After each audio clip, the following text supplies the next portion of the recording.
The first time I saw her, the princess of the Valen Empire, I almost forgot to breathe. The grand hall of the capital city stretched above me like a palace carved from light itself. Towers of glass and crystal shimmered with colors I couldn't name, reflecting off the floating platforms above a sea that glowed faintly under the twin suns. Humans had only recently been invited to meet the Valans, and I was part of the first small delegation. Every step I took felt fragile, like I could shatter beneath the weight of this alien beauty. She stood at the center of the hall, tall, graceful, and impossibly poised. Her skin glimmered faintly in the ambient light, and her silver eyes seemed to see everything and nothing at once. Every movement she made was fluid, deliberate, almost musical. Even the courtiers and guards, who were used to royalty every day, fell silent as she passed. Their awe was clear, but I couldn't look away, not because of the formality or fear, but because of something deeper. There was a spark in her, a light I felt I might reach if I dared. I was a human among a sea of Valans, awkward, ordinary, and in a world that seemed designed to remind me of my limitations. Yet somehow I felt a strange courage. Maybe it was curiosity, or maybe it was a reckless hope that some connection was possible between us.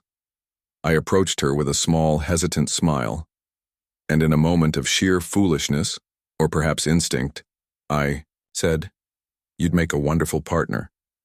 The hall went silent as if my words had disturbed some invisible rule. Her eyes widened slightly, then tilted as though she were analyzing the puzzle I had thrown at her. And then, to everyone's surprise, she laughed. It wasn't polite or formal, it was real, warm, bright. A sound that reached me in a way no words could. I felt a rush of relief and a thrill of daring. Somehow this alien princess had responded to me like a human might. Her laughter drew attention, and whispers erupted around the hall. Diplomats exchanged anxious glances, and advisors frowned. But she didn't look embarrassed or angry. Instead, she looked curious. And curiosity, I realized, was something humans and Valans might share after all. Over the next few days, I found myself drawn into her orbit. She asked questions about Earth, about humanity, about simple things like rain, wind, and the taste of fruit. She listened intently, her head slightly tilted, silver eyes shining with genuine interest. I told her about sunsets, how the sky could bleed orange and red and purple in a way no simulation could ever capture. She smiled softly, and for the first time, I saw something beyond curiosity. Wonder. And then, as if testing me, she asked a question I didn't expect. "Why do you speak to me like this?" Most humans would bow, lower their gaze, or remain silent. I shrugged, feeling uncharacteristically honest. "Because I don't see you as a princess right now. I see you as you. And because sometimes someone has to say what others are, too polite or too afraid to say." She considered my words, her silver eyes searching my face. I wasn't sure she understood the humor or the risk behind my statement, but there was a spark of recognition in her gaze, as if she understood courage even when it came from a small, fragile human. Every interaction after that became a quiet dance. I would tease her lightly. She would tilt her head, laugh, or ask questions that challenged my assumptions. Diplomats whispered, council members frowned, and yet I felt more alive than I had in years. Each glance, each small smile, each shared moment created a fragile bridge between two worlds that had never understood each other. I couldn't explain it. I wasn't supposed to. Humans were supposed to be fragile, ordinary, and somewhat amusing to the Grand Valan race. But here, I felt like I mattered, and in return I realized she was paying attention in ways no Valan had ever been taught to do. The princess didn't just occupy space in the Grand Hall, she occupied my thoughts, my curiosity, and, I realized with some embarrassment, my heart. And so, even in that first absurd impulsive statement, I planted a seed. "You'd make a wonderful partner." Words that were meant as a joke, a test, or maybe just a human attempt at courage. And I had no idea yet how she would answer. But one thing was certain. Everything had changed in that one moment, and nothing in the galaxy would ever feel ordinary again. The days after that first meeting were unlike anything he had imagined. The human delegation had been invited for discussions about trade, technology, and cooperation, but for him, everything felt centered on the princess. He kept seeing her in the palace corridors, the gardens filled with glowing flowers, and the great halls where sunlight passed through crystal ceilings. Every time their eyes met with that same spark of curiosity. At first he thought it was an accident, just chance encounters, but slowly he realized she was seeking him out. Sometimes she would pause beside him when no one was watching. Sometimes she asked questions when the diplomats were too busy with speeches. And always, she looked at him like he carried secrets she had never heard before. One afternoon she surprised him by joining him in the observation balcony. From there, the entire city stretched beneath them, floating above the endless ocean. Twin moons rested on the horizon, their silver light touching the waves. The princess stood in silence for a while, her hands clasped lightly in front of her. Then she spoke. "Tell me," she said, her voice soft, "about your world, about Earth." He blinked, caught off guard. "What part of it?" "All of it," she replied. "Your skies, your seas, the things your people love." So he told her. He spoke of sunsets that painted the sky with fire, of forests so vast the air itself smelled alive, of snow that fell in silence and covered the world in white. He described music, the way it could rise from nothing and move hearts to tears. He told her about children laughing in the rain, about old friends sitting by fires, about the way Earth's people held each other close even when everything seemed lost. As he spoke, he watched her face. At first, she listened with polite interest. But slowly her silver eyes widened, her lips parted slightly, and he saw wonder, real wonder, spill across her face. It was like she was tasting something for the very first time. "Your words," she whispered. They carry colors I have never seen. My people simulate such things, but they do not feel as you describe them." He chuckled nervously. "Maybe we humans are better at feelings than technology." Her head tilted slightly, and then she gave a small smile. "Perhaps." The silence between them was comfortable, filled with unspoken meaning. Then, half teasing, half testing, he said again, "You'd make a wonderful partner, you know." This time she didn't laugh. She turned her silver eyes on him, steady and sharp. Her expression was not anger nor amusement, it was something else, something deeper. "Why would you say that?" she asked. Her voice carried no judgment, only curiosity. He swallowed, suddenly aware of the weight of his words. "Because I think you're more than what everyone else sees. Not just a princess, not just an heir. You ask questions no one else asks. You listen. You make me forget where I am. That's rare. That's why." Her gaze lingered on him, searching, almost piercing. Then she looked away, her silver eyes tracing the moons above the horizon. For a long moment she said nothing. The silence stretched, filled only by the sound of the ocean below. Finally she spoke. "Strange," she murmured. "My people fear humans. They say you are reckless, too fragile, too emotional.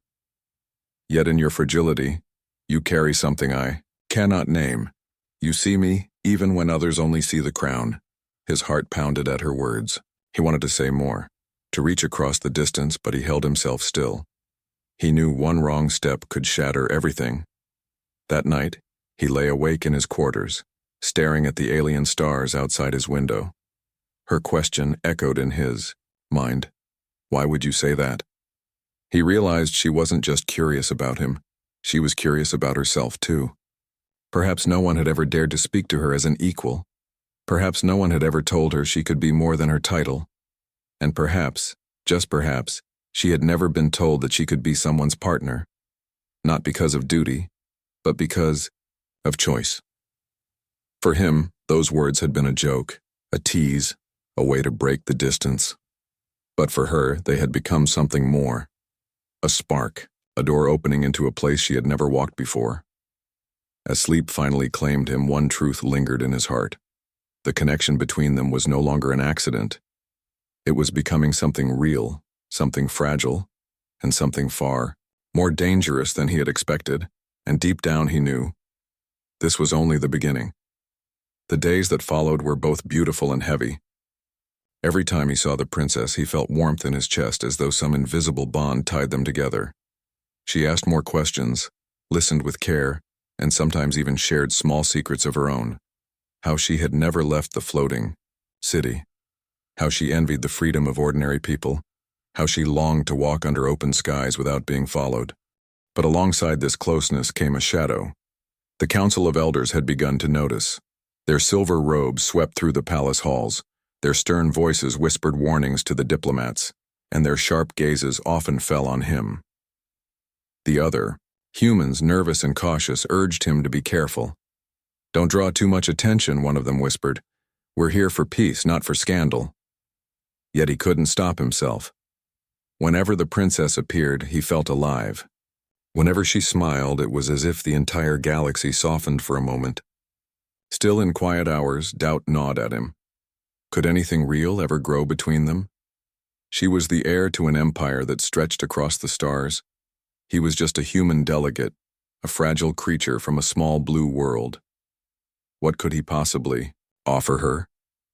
The unease grew sharper one evening during a grand diplomatic dinner. The hall glittered with crystal pillars and floating lights.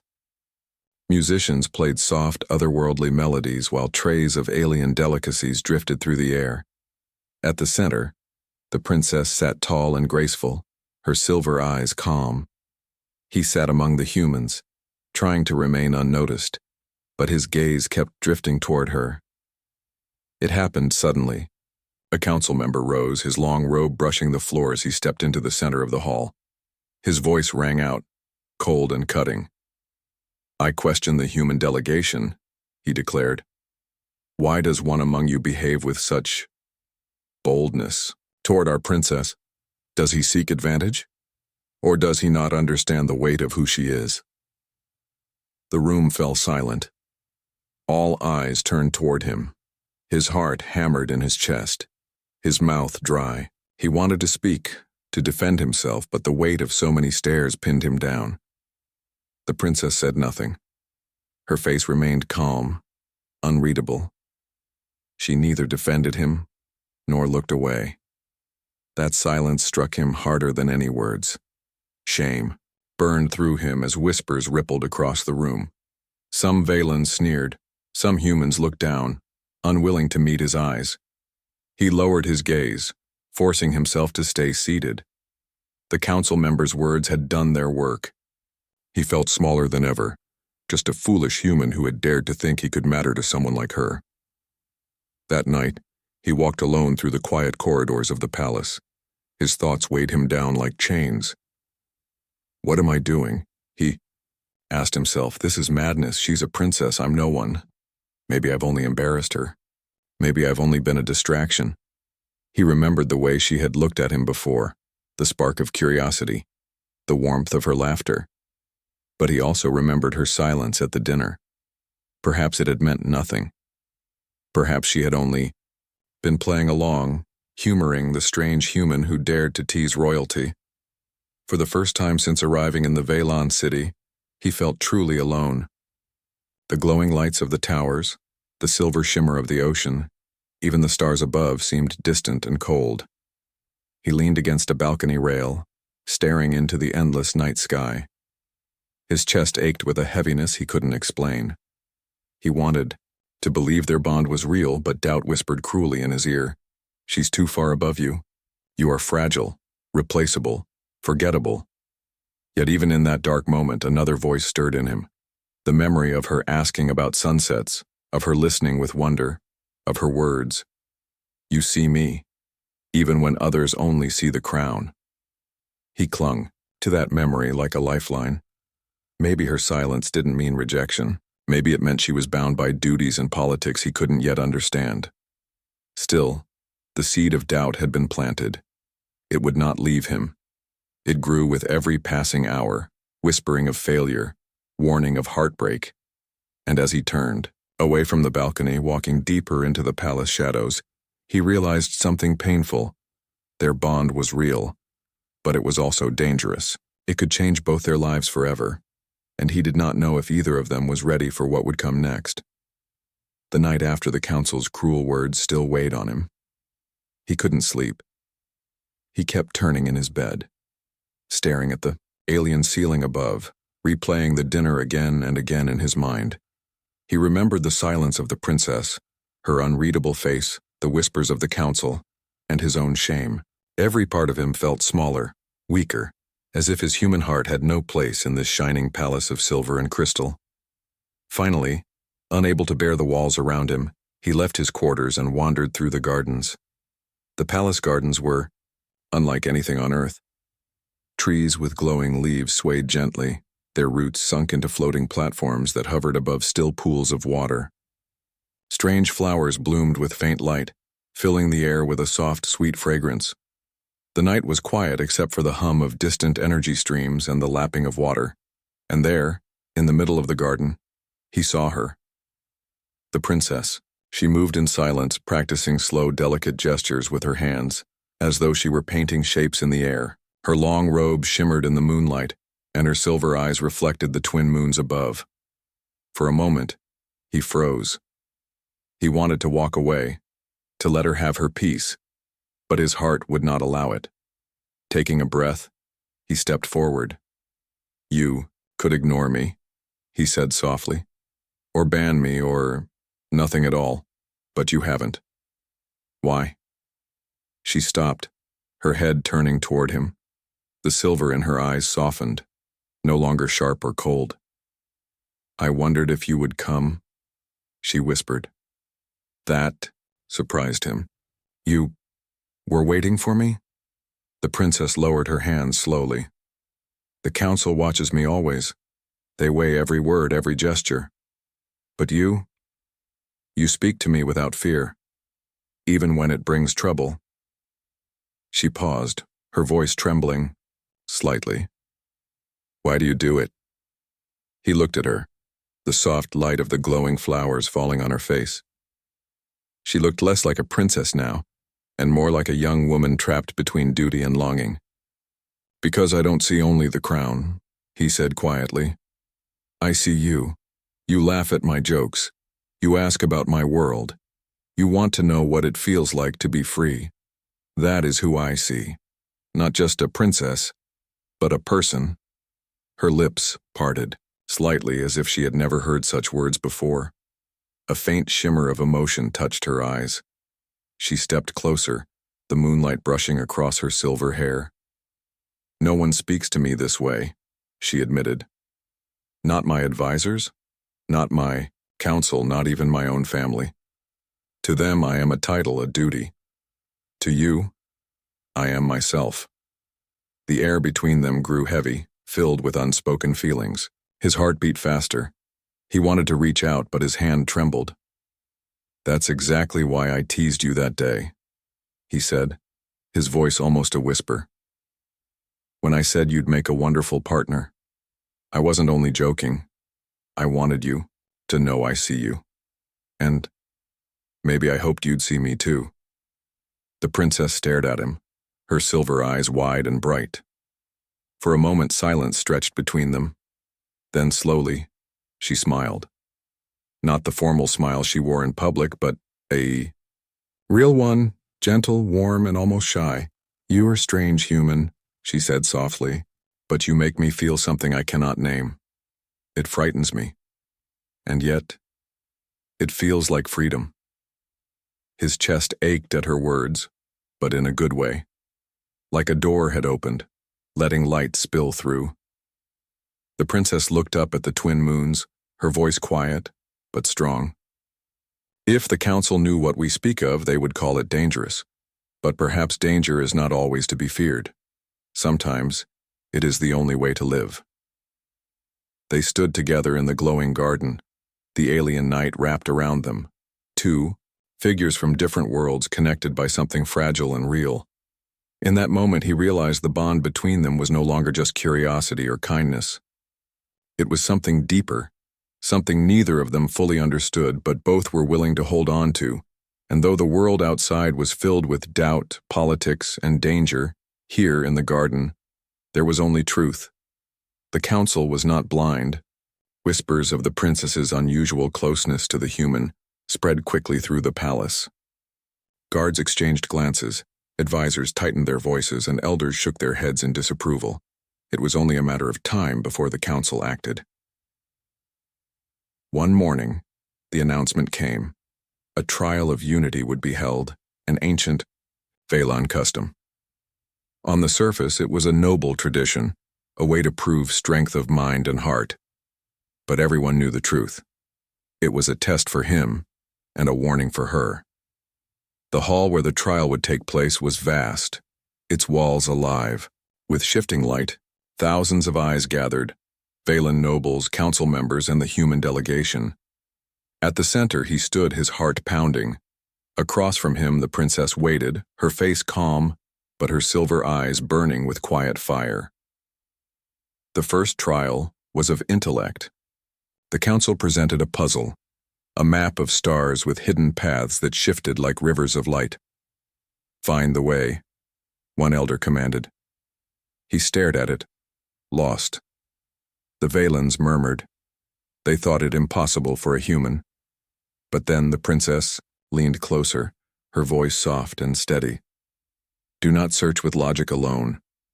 Look for the rhythm, the harmony." Her words sparked something in him.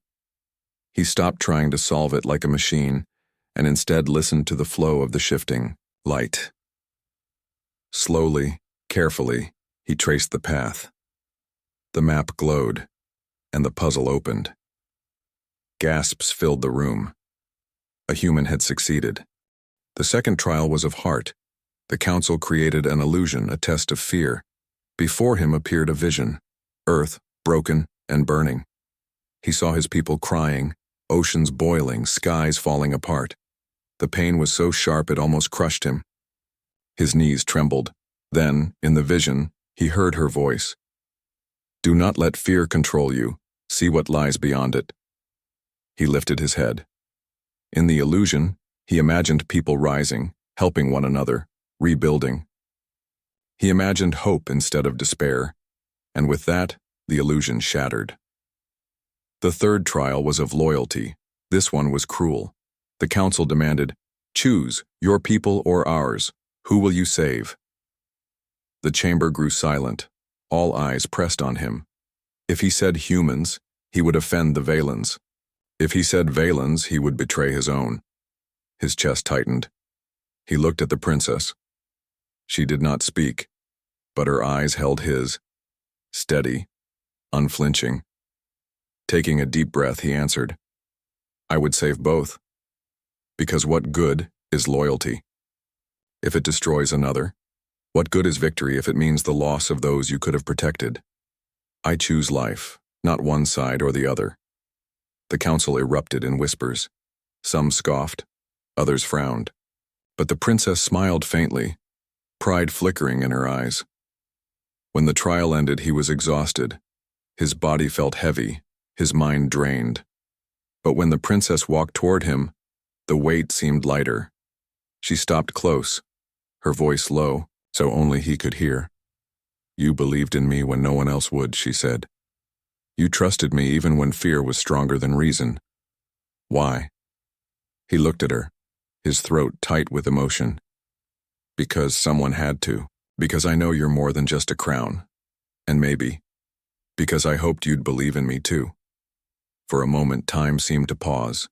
Her silver eyes softened, and she gave him a smile unlike any he had seen before.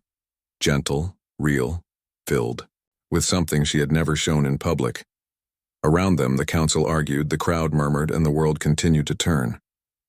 But for the two of them, there was only this quiet truth. Together they had faced the trial, and together they had endured. And though the path ahead was still filled with danger, he knew now that the bond between them was no longer fragile. It had been tested, it had been proven, and in his heart, a new certainty grew. This was not the end, but the true beginning. The trials had ended. but their ripples still moved through the palace like hidden waves. The council argued endlessly, some praising the humans' answers while others dismissed them as reckless. The human delegation kept their distance, unsure if his boldness had saved their mission or endangered it. And through it all, he carried a single question in his heart. What did the princess truly feel? For days, he did not see her. She was locked, in council sessions hidden behind layers of tradition and duty. He feared their bond had been a fleeting spark, something the weight of her crown would crush. The thought hollowed him, though he tried to hide it. Then one evening, as the twin moons rose high above the shining city, he received an invitation. A single line written in elegant Valen script, "Come to the observatory." The observatory was the highest point of the palace, a circular hall open to the night sky. Stars spilled above in uncountable numbers, and the ocean below reflected them until it felt as though he was standing between two galaxies. He stepped inside, his heart racing. She was there, the princess, dressed not in formal robes but in a simple gown of silver cloth, her long hair flowing freely. She looked less like a ruler and more like a woman standing beneath the endless stars. For a long moment, neither spoke. They only looked at each other, the silence heavy with everything left unsaid. Finally, she stepped closer, her hands clasped, gently in front of her. "You once teased me," she began softly, saying I would make a wonderful partner. He swallowed, his chest tightening. "Yes, I remember." Her silver eyes searched his face. "At first I thought it was only human foolishness. Then I thought it was daring. But now—" She paused, her voice trembling slightly. "Now I see it was truth." His breath caught. Truth? Slowly, carefully, she lifted her hand. She did not touch him, but her fingers hovered close enough that he could feel the warmth of her skin. "I would like to be your partner," she whispered. The words hit him like a tidal wave. His heart stuttered. His eyes burned with sudden tears. "You mean that?" he asked, his voice shaking. Her gaze did not waver. "Not because of duty, not because of tradition, but because with you I am not only a princess. With you I am simply myself. You see me, and in your presence I feel alive. That is why." He laughed, but it was broken with emotion, half a laugh and half a sob. "I never thought—" He stopped, shaking his head. "I thought I was only a foolish human speaking out of turn." She smiled, a gentle smile filled with warmth. "Perhaps you were, but in your foolishness you gave me something no one else ever has. Freedom. You gave me the choice to say yes." A silence fell again, but this time it was not heavy. It was warm, filled with the beating of two hearts finding each other. Finally he spoke, his voice low but steady. "Then I will say this, not as a tease but as a vow. I would be honored to be your partner." Her silver eyes glowed in the starlight. For the first time, she let her hand rest against his. The touch was light, almost trembling, but real. A connection that needed no council's approval, no empire's permission. In that moment, surrounded by stars and silence, they chose each other. The world outside would not understand. The council would resist, the diplomats would worry, and their people might protest. But here, high above the ocean and beneath the galaxies, none of that mattered. What mattered was the truth they had found together. As the princess leaned closer, her voice barely more than a breath, she whispered, "You were right. I would make a wonderful partner, but only because you dared to see me as one." He closed his eyes, holding her hand tighter, and whispered back, "Then let's begin." And for the first time since the day he had teased her, there was no doubt left in either of them. The news spread through the palace like fire in dry grass. The human and the Valen princess had chosen each other. At first it was only whispers among servants, then murmurs in the council chambers, and soon it echoed through the entire floating city. Some called it foolishness, some called it dangerous. Others, quietly, called it hope. The council was furious. They summoned the princess into their chamber, their silver robes flowing, their stern faces lit by the glow of the hall. They spoke of tradition, of duty, of the fragile balance of empires. "You cannot bind yourself to a human," one elder said, his voice sharp as steel. "He is fragile. He will wither long before you. He will weaken you." The princess listened, her face calm, but her eyes fierce. When they finished, she spoke with a voice clear and strong. "You are wrong. He does not weaken me, he strengthens me. For the first time I am seen not as a crown but as a person. For the first time I have chosen for myself." Her words rang through the chamber like thunder. Some elders frowned, others looked uneasy, but none could silence her. Meanwhile, he stood outside, pacing with restless hands. Every sound of raised voices from within cut into him. He feared they would lock her away, forbid her from seeing him again, or worse. But when the doors opened, she stepped out, her silver eyes meeting his. And in that look, he knew, whatever storm was ahead, she had not yielded. From that day, things changed. Some Valens glared when they passed. Some humans warned him that he was risking everything. But slowly, something else began to grow. A few Valens, especially the young, looked at them with curiosity, even admiration. "If a princess can choose freely," they whispered, "perhaps so can we." One evening, standing on the palace balcony, he held her hand as the twin moons bathed the city in silver light. Below, the ocean stretched endlessly, reflecting stars, like scattered diamonds. The moment felt fragile yet unshakable. He turned to her, his voice soft. "Do you regret it? Choosing me?" She squeezed his hand gently, her silver eyes glowing. "No. To regret would mean I wished for chains again. With you I am free. With you, I am alive." His chest tightened with emotion. "I don't know if I can ever be enough for you. You're a princess, an heir, and I'm just—" He faltered, but she stopped him with a look. "You are human," she said firmly, "and that is enough. Do you not see? Your people are fragile. Yes, but in your fragility there is strength. You love fiercely, even knowing love can break.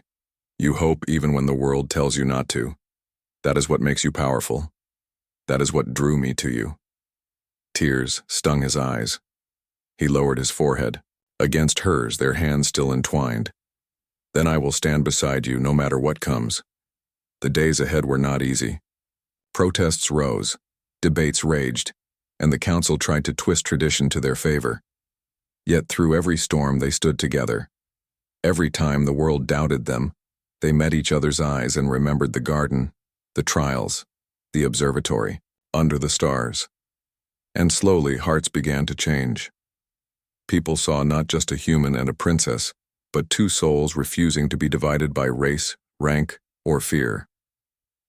In time, what began as a whisper of scandal became a story of hope, a story told across the empire and beyond, that even in a galaxy of countless stars, it was possible for two worlds to meet in a single heartbeat.